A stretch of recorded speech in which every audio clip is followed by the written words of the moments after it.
gabi ay atin, kasabay ng puso at tugtugan, paghindak ng ating katawan, mananatili, hindi tiyak ang bukas natin, ngunit itong gabi ay atin.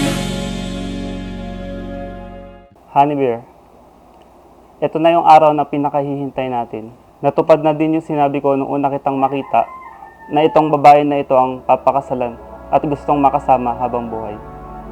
Nangangako ako na ikaw ay aking aalagaan, iintindihin, susuportahan at mamahalin hanggang sa ating pagtanda.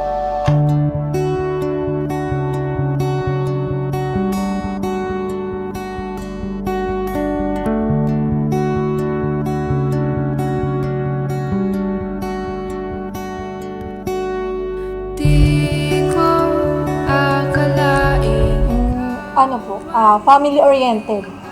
Then, ano din po siya, kumbaga, may takot din sa itaas, sa Diyos.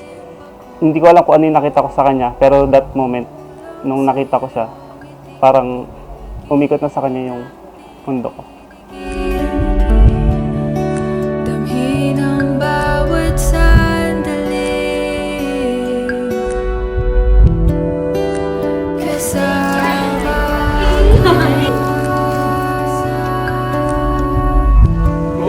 hanggang sa pagtanda.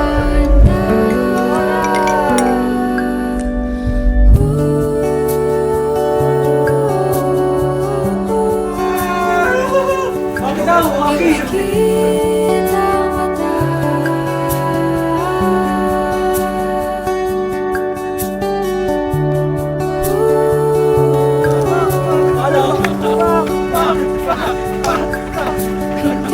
Bilang kanilang mga magulang, sila ay babalik at babalik sa inyo upang ibahagi ang kanilang mga karanasan at pagyamanin ang kanilang tahanan ng pag-uunawa na mula sa inyo.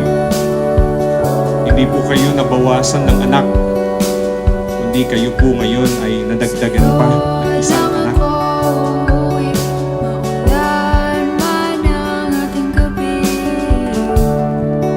ikaw lang ang aking pipili. Pangako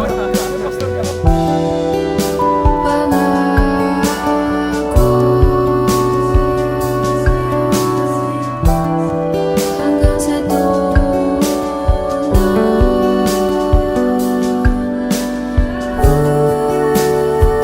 Mga kapatid at mga kaibigan, isang karangalan at kaligayahan na iharap sa inyo sina Mr. Mark Ian at Mrs. Laika Joy Correa.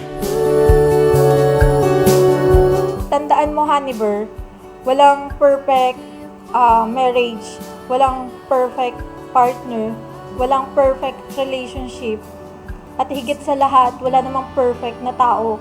Si Lord ang nag-ugnay sa ating dalawa sa relasyon nating to. Kaya si Lord lang din ang may karapatan na maghiwalay sa ating dalawa. I will always love you forever and ever.